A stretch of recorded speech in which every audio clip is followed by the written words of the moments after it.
noite, pessoal. Como vocês estão aí? Manda joinha, vamos interagir, né? Falando aqui com vocês, estou muito feliz de podermos estar nessa noite, partilhar um pouquinho do Evangelho, ok? Então, você aí, pequeno refugiado, anota aí, Lucas 5, versículo... Lucas, não é Mateus não, é Lucas 5, 27. Vamos ler. Passadas essas coisas, saindo, viu um publicano chamado Levi, assentado na coletoria, e disse-lhe: segue-me. E ele se levantou e, deixando tudo, o seguiu. Então lhe ofereceu Levi um grande banquete em sua casa, e numerosos publicanos estavam com ele à mesa. Os fariseus e os seus escribas murmuravam contra os discípulos de Jesus, perguntando: por que comeis e bebeis com os publicanos e pecadores? Respondeu-lhes Jesus: os sãos não precisam de médicos, e sim os doentes. Não vim para chamar justos, e sim pecadores ao arrependimento. Eu estou imaginando que está todo mundo em casa, né? Eu acho que já vamos aí para 60 dias, né? De confinamento. E quando eu falo confinamento, é confinamento, porque tem muita gente engordando, né? Nesses dias, então é confinamento. Só os leitãozinhos, né? E exceto algumas pessoas já emagreceram 2 quilos. Mas, enfim, eu quero dizer para vocês que essa situação não vai durar para sempre, ok? E logo, logo, a vida vai voltar ao normal. E o que é esse normal? Ninguém sabe, né? Porque a vida não é nada normal, né? Mas nós vamos voltar. E algo que mexe muito comigo é que, por mais que as situações da nossa vida tenham mudado, de fato, assim, bastante,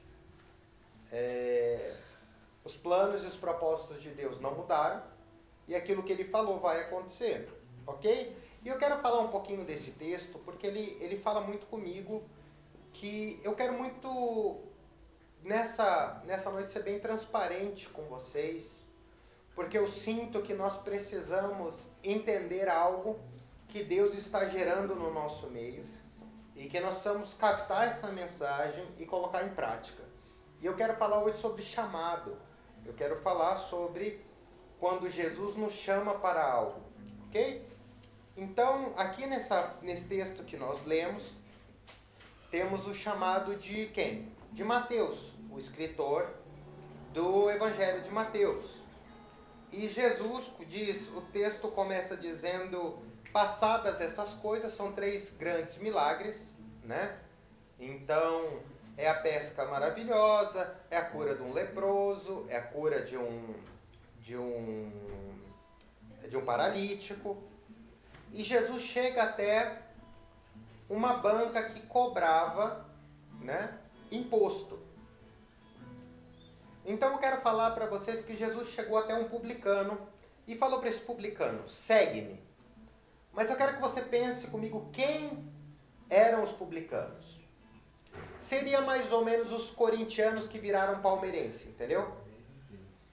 Deu para entender o escândalo? É forte.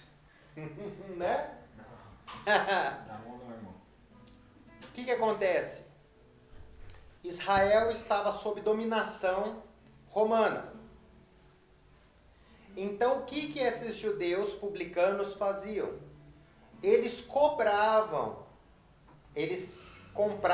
um título para poder cobrar imposto dos seus conterrâneos e assim ganhar uma comissãozinha em cima dos seus compatriotas.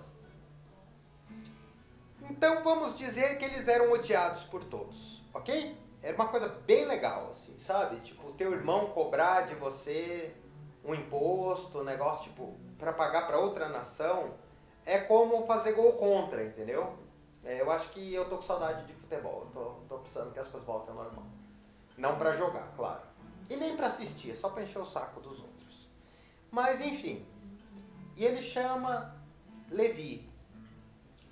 E eu queria comentar com você um pouco sobre essa questão do chamado, né? Porque esse chamado, a gente já imagina o seguinte, tipo, Jesus chegou e falou, ô Levi! Ou quando você vai na casa de um amigo e grita lá, ô! Não é esse tipo de chamado, tá? Na realidade, esse chamado é como que nos dias de hoje o exército te convocasse, né? É uma convocação, não é um chamado. O termo aí, né, usado é kaléo. O que é kaléo? É uma convocação cuja qual você não pode, de maneira alguma, negar. Não tem como negar. É um chamado irresistível. Você não consegue resistir esse chamado. Você não tem como resistir esse chamado. Então Jesus olha para Levi e o convoca para algo, né? E aí você pergunta para mim, ok, Jesus chamou. Jesus o chamou. E ele prontamente se levantou e seguiu Jesus. Mas eu quero te dizer que o chamado tem muito pouco a ver conosco. E o primeiro tópico que eu quero explorar nessa noite é justamente que a responsabilidade do chamado é de quem chama. Porque Jesus não nos chama segundo aquilo que a gente pode fazer por Ele. Ele nos chama baseado naquilo que Ele vai fazer em nós. Então, quem são as pessoas? Quem são as pessoas a quem Deus chama? O primeiro passo para ser chamado por Jesus, você precisa ser gente. Jesus gosta de gente. Não precisa de nenhum outro adjetivo na vida, a não ser gente. Jesus gosta de gente. Porque o chamado de Jesus não está baseado, repito, no que eu posso fazer, mas sim naquilo que Ele pode fazer em mim através de mim. Cabe a mim levantar e segui-lo. E esse chamado, ele é pessoal. Deus chama pessoas, Deus não chama estruturas, Deus não chama grandes conglomerados, Ele chama pessoas para desenvolver o seu propósito aqui na Terra. E é muito interessante, né? Quando eu era criança, eu ficava pensando, sentava para conversar no grupo da igreja, e a gente ficava conversando o seguinte: para onde que Deus vai me mandar? Ele vai me mandar para a África, para a Oceania, para a União Soviética? Sim, gente, eu sou da época da União Soviética. E muitos que estão nessa sala comigo que riram também eram, tá bom? Tá? Eu sou da época da União Soviética. Eu vi o Muro de Berlim. Vi em pé e vi cair também.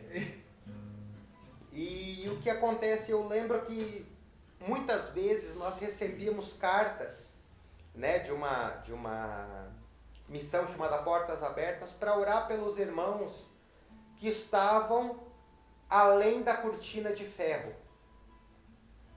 E a cortina de ferro, né, nada mais é do que o Muro de Berlim. E a gente orava pelo irmão André e toda aquela galera. E nossa grande indagação era: para onde o Senhor vai nos chamar? Por quê? Porque desde muito cedo eu tive essa convicção no meu coração. O Senhor me chamou para algo. E eu lembro que eu ouvia testemunhos do irmão André entrando na União Soviética com um fusquinha cheio de Bíblias, o contrabandista de Bíblias.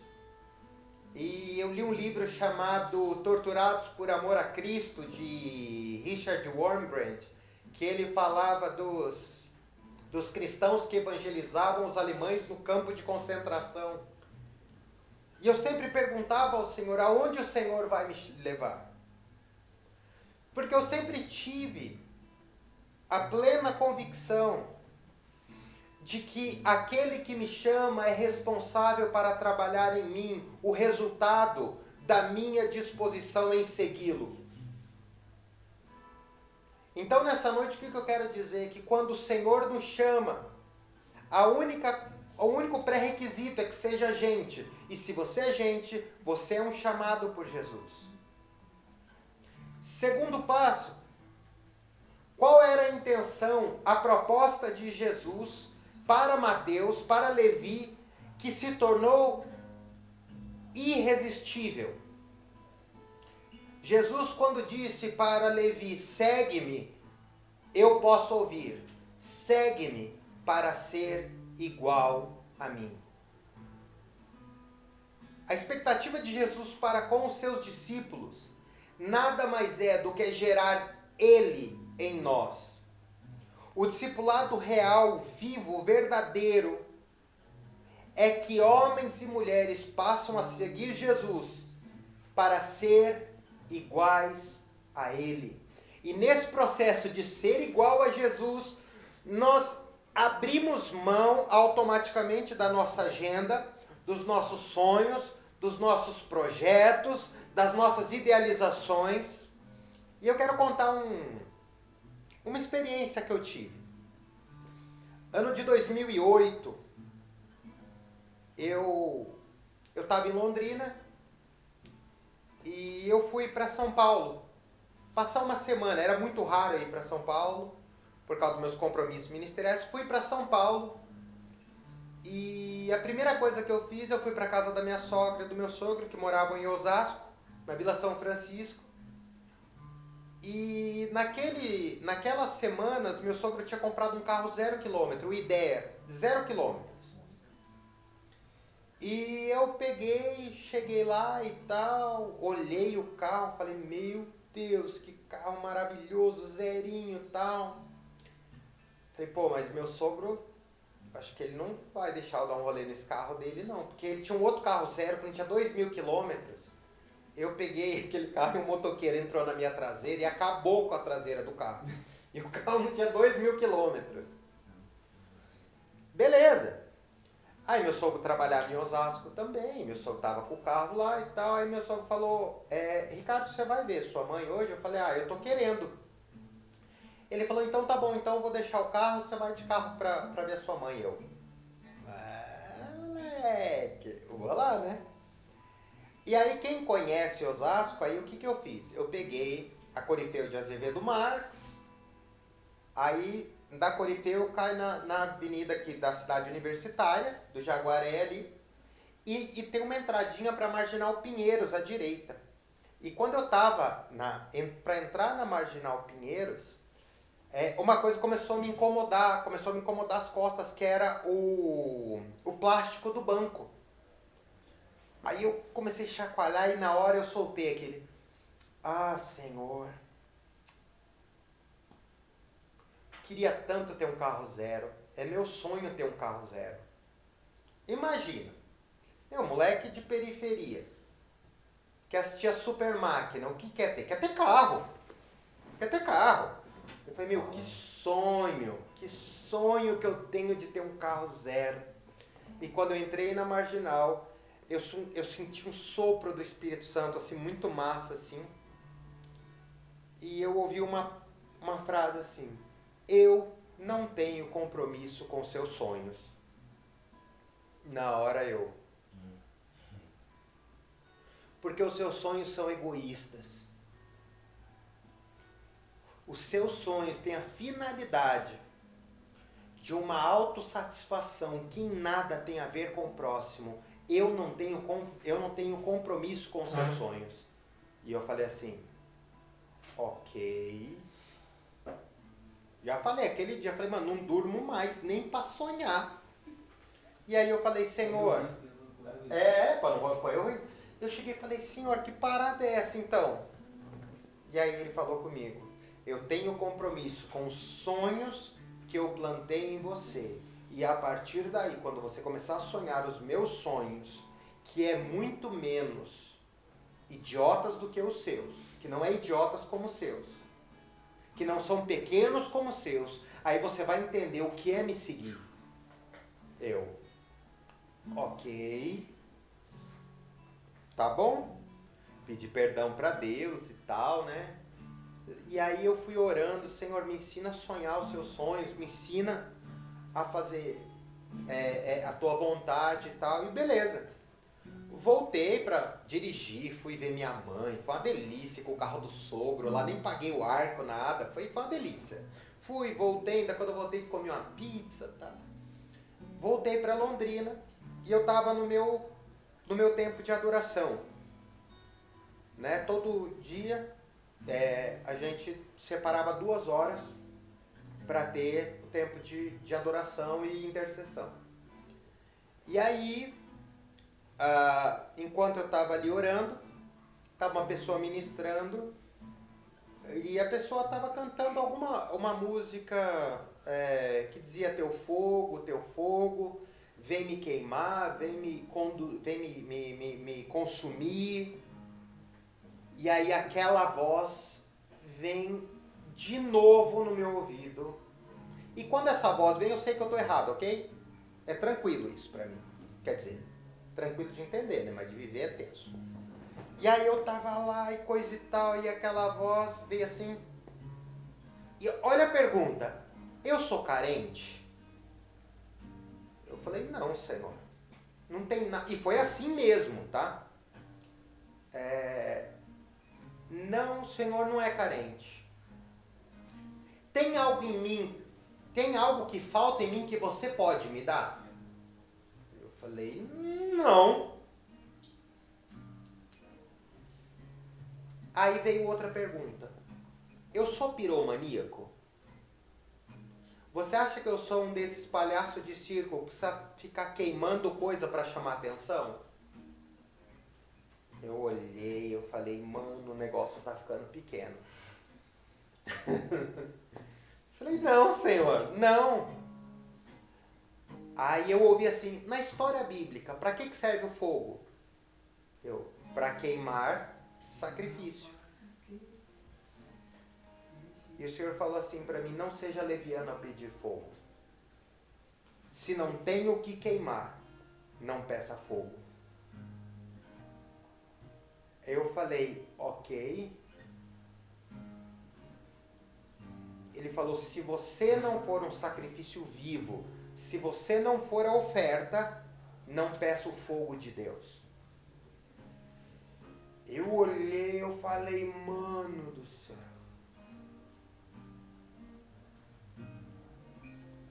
E aquele dia ficou muito claro para mim o que eu quero dizer para vocês hoje. A expectativa de Deus, o desejo de Deus, o plano de Deus, não é performance, não é realizar sonho, não é abençoar baseado em presentes, como se nós tivéssemos um contrato com Deus. Jesus, quando nos chama, Ele nos chama para que nós sejamos um sacrifício vivo, santo e agradável. Que nós seremos o combustível para aquilo que Ele vai fazer na terra. Eu não estou seguindo a Jesus para ganhar, eu estou seguindo a Jesus para perder. Eu não estou seguindo Jesus para viver, eu estou seguindo Jesus para morrer.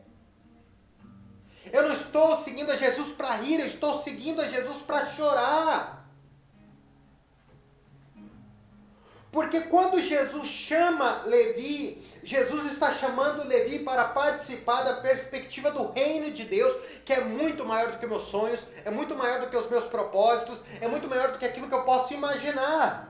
É gastar a minha vida para o reino de Deus. e saber que a minha vontade foi corrompida pelo pecado, mas a partir da hora que eu estou seguindo Jesus, Jesus está gerando Ele mesmo em mim, e a partir daí eu posso passar a pensar, a sonhar, a desejar coisas muito mais altas.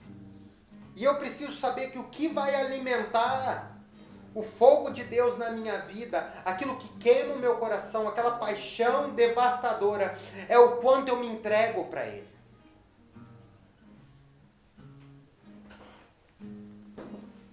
E eu lembro que um dia eu estava na cidade de Guarapuava pregando, e era um café da manhã com muitos pastores e tudo, e aí eu cheguei, eu falei, eu como missionário,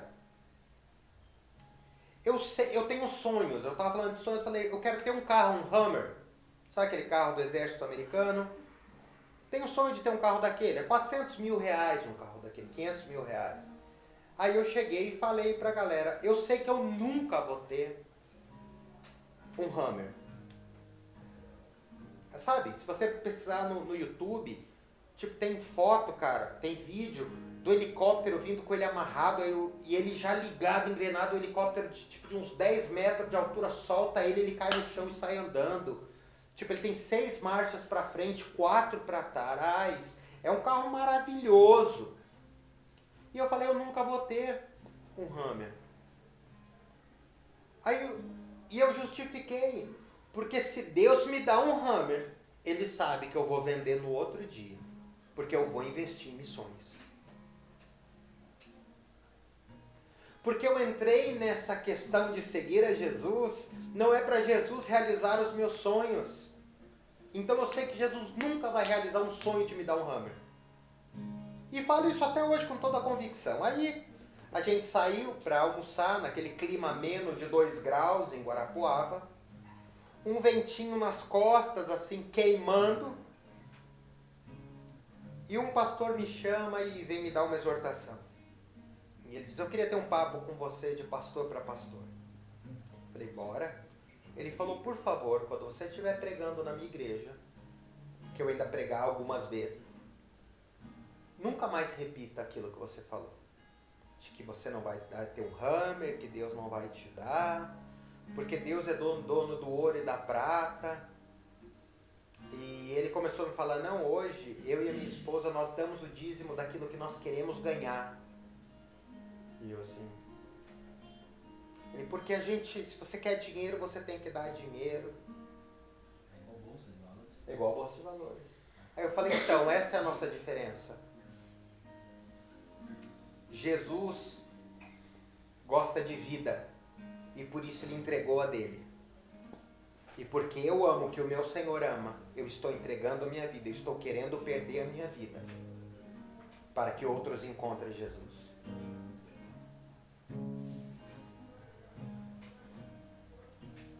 O problema dessa geração, e eu falo isso com muita dor no coração, é que o desejo missionário, a chama missionária acabou. Eu lembro que durante um tempo eu fui ministrar numa missão chamada Missão Horizontes. E eu conversava com um que fica essa Missão Horizontes, que é do Davi Botelho, ela fica em Monte Verde, Minas Gerais. E eu conversava com um cara, Deus vai me levar para o mundo árabe, outro Deus vai me mandar para isso, Deus vai me mandar para aquilo outro e tal, e tal, e tal. Aí o pessoal perguntou para mim assim, e o seu chamado, com que povo que é? Eu falei, com o povo brasileiro. Eu falei, o quê? Eu falei, meu chamado é Brasil. Mas o que foi legal, essa coisa que você ia conversar com um. Cara, eu lembro que a gente fazia reuniões de oração e no meio da oração era nego sacando bandeira do meio da Bíblia. Bandeira da Uganda, bandeira da China, do Japão. E os caras abraçando aquela bandeira e chorando. Deus me envie para essa nação. E hoje as nossas conferências missionárias terminam com louvorzão e gente sorrindo. Quando que eu venho de uma história de chorar a Deus, falar, Senhor, usa-me. Porque quando você é chamado por Jesus, a sua vida já não tem mais o mesmo efeito como era antes. Eu lembro que um dia eu estava com a minha esposa Anitta, a gente, no momento em missão, a gente perdeu todos os nossos recursos, os nossos mantenedores foram todos embora, todos, quando eu falo todos, são todos, ok? Dos que tinham, todos foram embora. E eu já não tinha mais como pagar meu aluguel. Nem condomínio. Eu cheguei em 2007, 2 anos de casado. Meu segundo ano de casado, minha comemoração foi comendo uma esfirra, esfirra minha esposa, e arrumando caixa pra gente mudar. Porque a gente acabou todo o nosso dinheiro e nós decidimos que o passo mais responsável nosso seria sair daquela casa. Então eu levei até o nosso ministério e eu falei, a gente não tem o que fazer, nosso ministério o ministério que fazia parte tinha um estacionamento bem grande. Eu pensei em construir um quarto no estacionamento. E eu tô pensando em morar ali, porque eu não tenho para onde ir. E eu não vou embora de onde Deus me mandou. Deus me trouxe para Londrina para treinar missionários, para trabalhar com escola de missões, e eu não vou embora. Mas eu também não posso ficar devendo para as pessoas. E na hora, 4 irmãos levantaram e falaram, pode morar na minha casa, pode morar na minha casa. E até que a gente orou e Deus nos deu a direção de ir para a casa de um casal, Géser e Mila. Porque eles mudaram para uma casa bem grande, tinha uma edícula no fundo, onde dava, um pouquinho maior que um banheirinho, sabe? A gente guardou todas as nossas coisas lá. A gente tinha recém completado 2 anos de casado, a gente foi morar num quarto cedido por outra família. E assim nós ficamos ali por 2 anos. E ao findar esses 2 anos, o Senhor nos conduziu, foi muito legal, nós entramos num apartamento. Fomos para a nossa própria casa, foi bem gostoso, sabe, de poder comprar vassoura nova, tudo novo, primeira compra, aquela coisa e tal. E a Anitta triste. Triste. Eu falei, você tá com saudade do Géser, da Mila, da Vitória, do Dadá? Ela falou, não. E aí ela me contou que uma tarde minha sogra veio para nos ajudar, que ela morava em São Paulo na época, e nós fomos no Atacadão fazer uma compra, e foi eu e minha sogra e tal, e a Anitta ficou em casa. E a Anitta começou a orar e falando assim, Senhor, me perdoa por não estar feliz nessa casa. Ela tem tudo que eu quero, mas eu não estou feliz. E aquele mesmo espírito sopra no ouvido dela dizendo, sabe por que você não está feliz, Anitta? Ela não. Ela falou, porque eu sou a tua alegria. Nada disso aqui vai te completar. Só eu te completo. Não é casa, não é carro, não é riqueza, sou eu que te completo. Nós precisamos entender que o valor da nossa vida está naquele que nos chamou. A nossa vontade, a nossa alegria é fazer a vontade de Jesus. Com isso eu não estou falando que a gente não pode sonhar e pensar, mas eu quero dizer que o que tem que tocar a nossa vida, a nossa primeira preocupação é, Jesus, o que o Senhor quer de mim?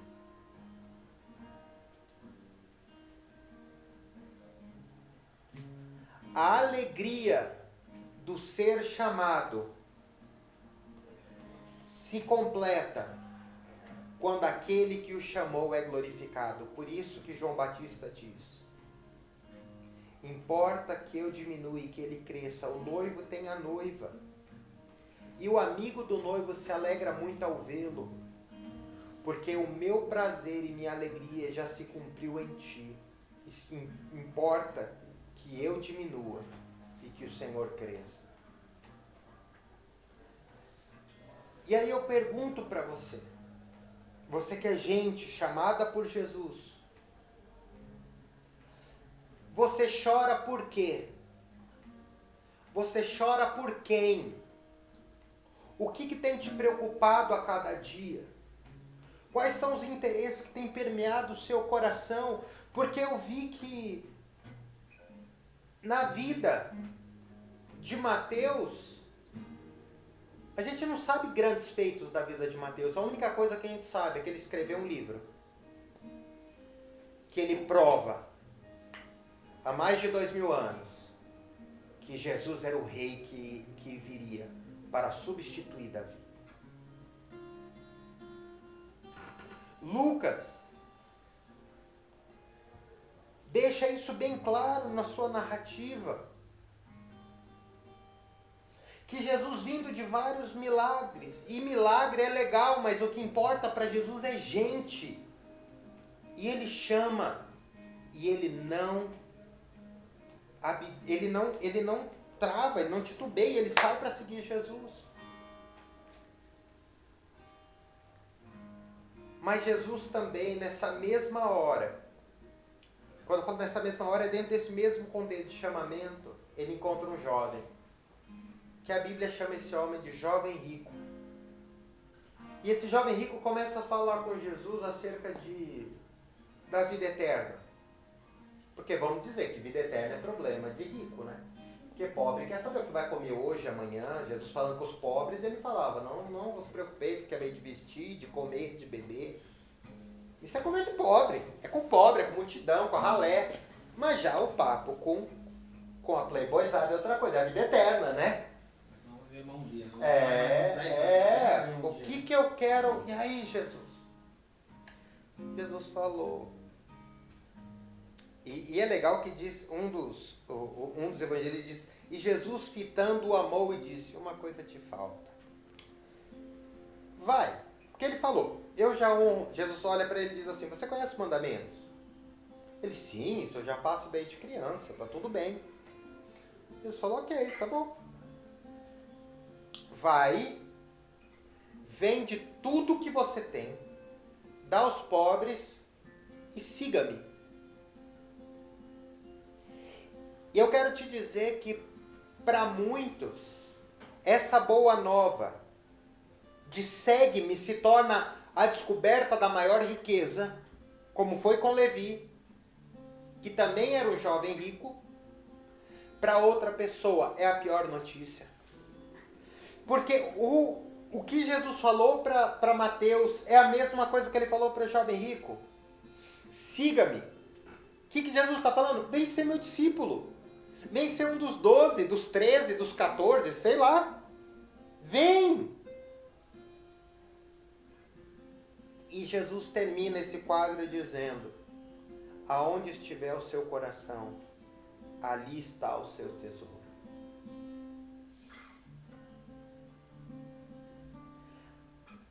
Perguntaram para Jesus, qual é o maior mandamento? E Jesus disse, amarás o Senhor teu Deus de todo o teu coração, de toda a sua alma e de todo o seu entendimento.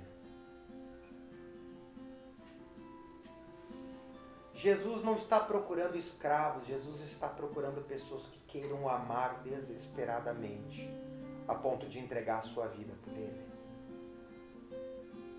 Pessoas que estão dispostas a morrer e abdicar dos seus sonhos, dos seus projetos, para fazer a vontade dele. Mas, Cadinho, o que vai me custar o meu ministério? Vai custar tudo. Tudo. Vai custar seu sonho, vai custar seus planos, vai custar tudo, absolutamente tudo.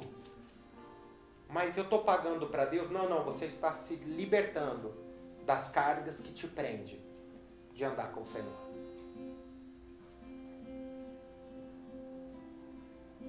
É tão gostoso falar dessas coisas,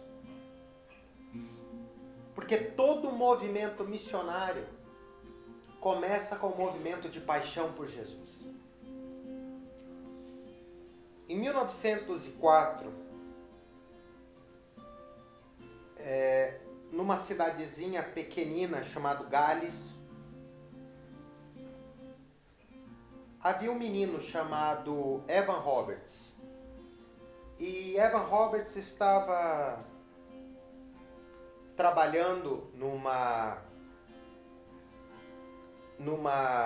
venda e começou a ler o Evangelho, e Jesus veio sobre ele e ele se sentiu chamado por Jesus para fazer a obra missionária. E o seu pastor olhando para ele e falando: menino, você é muito brilhante, você precisa mudar de Gales e vai estudar em outra cidade. Porque ele, a única coisa que ele fazia era trabalhar numa carvoaria. Ele entrava dentro de uma carvoaria, não é carvoaria de minério, né? Não de madeira queimada. E ele entrava ali e ele ficava gritando quando ele ouvia algum barulho, né? Que na carvoaria eles vão quebrando as pedras e tirando, né, aquele minério dali. Eles vão colocando madeiras para segurar o terreno onde eles vão passando. E quando Evan Roberts ouvia o barulho, ele gritava para a galera e a galera fugia. Mas só que houve uma época, uma vez que quando ele gritou, a galera começa a sair, e quando eles estão saindo, eles deixam cair as suas lamparinas e pega fogo. Aonde ele estava, ele volta correndo e ele pega a sua Bíblia queimando, ele bate e quase ele morre.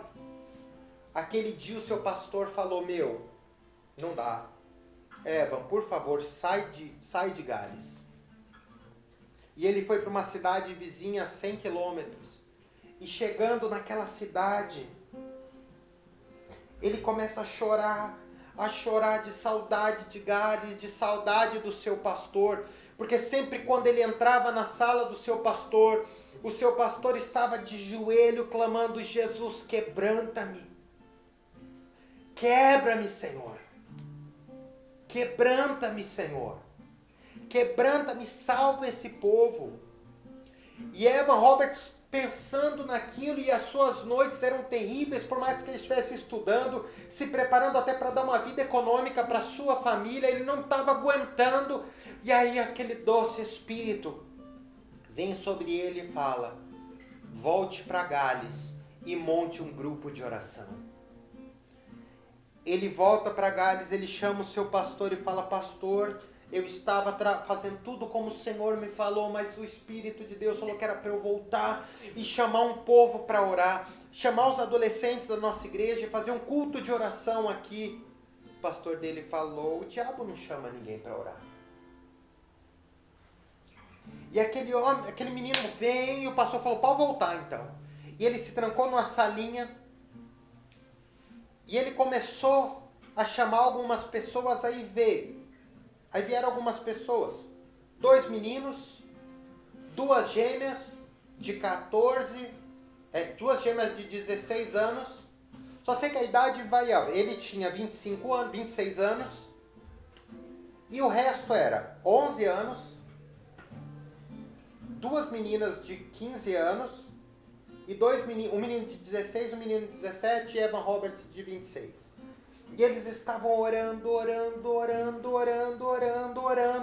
e toda noite eles oravam, eles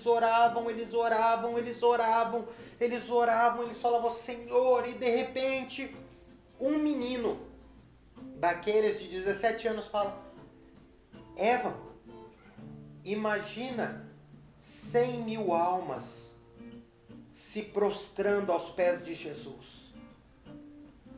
Evan Roberts falou: cara, isso é possível. E eles começaram a orar, e de repente aquela reunião de 4, 5 pessoas se torna numa reunião de 18 pessoas.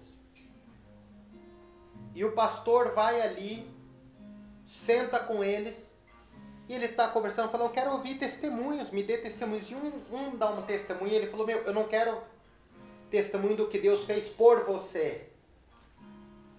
Porque muitos não tinham emprego, passaram a ter emprego, o pai tá o que fez em você.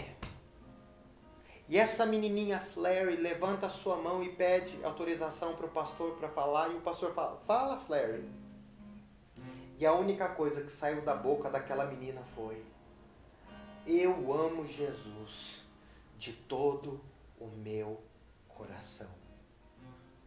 E a história diz que a partir daquele dia, o fogo de Deus desceu e recebeu aquela oferta daqueles 18 jovens que estavam orando.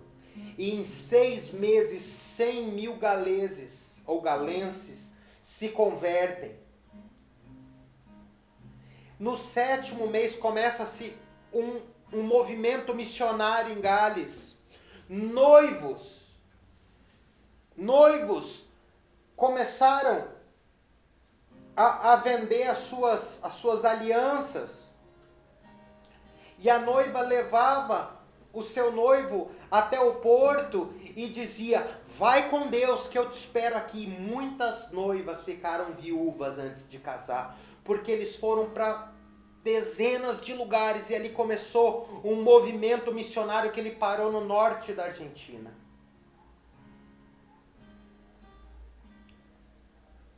E o que é muito interessante, que a primeira coisa que esses galenses fizeram quando eles chegaram na Argentina foi pegar as suas embarcações, quebrar, construir uma igreja, e o que sobrou eles tacaram fogo para dizer, de onde Deus me tirou, eu não volto mais, eu estou seguindo a Jesus Cristo, atrás eu não volto, eu não posso voltar mais atrás.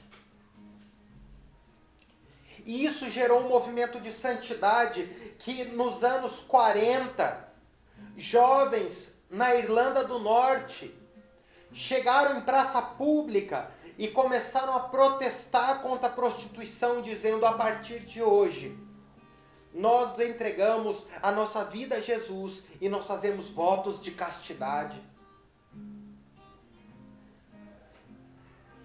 Após isso, começa vários movimentos missionários ao redor do mundo, como a Cruz Vermelha em William Bowes, e várias outras coisas começam a acontecer porque homens decidiram abrir mão da sua história, ouviram Jesus dizer, segue-me, que eu vou gerar eu mesmo em você. Eu me responsabilizo para te levar onde precisa. E a gente precisa entrar nessa dimensão de que nós somos os trabalhadores que Deus disse que os donos da seara deveriam clamar. Clamar para o dono da seara. Nós somos esses trabalhadores. Eu não quero, queridos, chegar na minha vida com 80 anos de idade e comprar uma chacrinha em Sabáudia para dizer estou aposentado. Eu quero gastar a minha vida como um sacrifício vivo e agradável a Deus. Um dia perguntaram para John Wesley, por que as suas pregações são tão impactantes? Ele falou, é simples. Eu deixo que o fogo de Deus me incendeie. E a partir daí ele passa a incendiar outros através de mim. Que nessa noite, eu e você, possamos corresponder com o chamado de Jesus. Qual é a garantia? A garantia é que eu e você vamos morrer. Essa é uma garantia. Mas eu quero te dizer que é uma viagem emocionante. Eu queria ter tempo para contar para vocês desses 20 anos que eu tenho como missionário.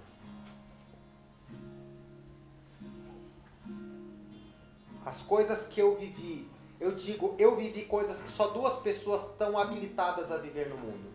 Os missionários e os milionários. Eu pude viver quando aquela palavra diz que um dia vão te colocar na frente de poderosos e não se preocupe com o que dizer, porque eu vou colocar na sua boca. Eu estive com dezenas de prefeitos de cidades, proclamando o reino de Deus. falando com homens poderosos nessa nação.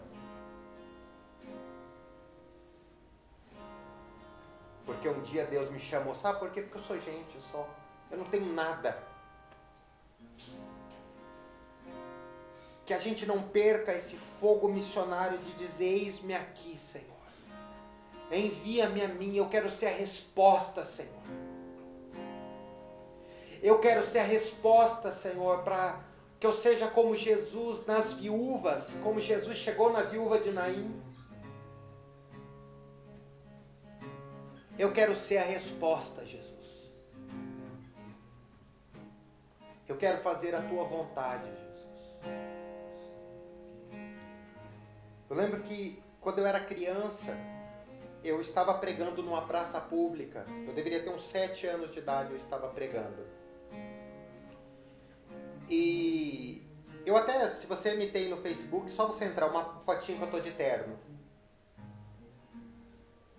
E alguns bêbados chegaram e falaram, nossa, que bonitinho e tal. E aí eu comecei a proclamar o evangelho para eles. Eu quero dizer para vocês que a minha riqueza é o sagrado evangelho, é seguir a Jesus. Que possamos continuar nessa fé. Porque Jesus está nos chamando.